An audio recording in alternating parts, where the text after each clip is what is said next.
Flow stones. Okay? So, masa pa kita. Tigam ni niyo. Okay. Ba, kita din magpagagawas din. Okay, let's go.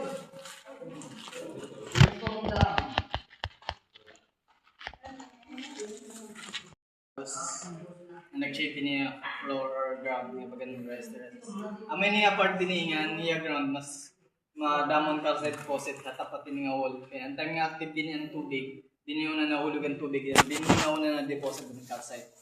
And flowing pababa or tipaubos nga ito ng dalang minerals. Iniyan na, bisan mo oran, di rin namin nakita, oran na kami nakikita din nga flow in water. So maybe, na-sealed na ang passage. Saan niya tatas din estimate naman. Eh, natin natin makita, si St. Michael. Ay, the Archangel. Ito man natalikod. Huwag naman na iya, St. Michael. Ay, majuris.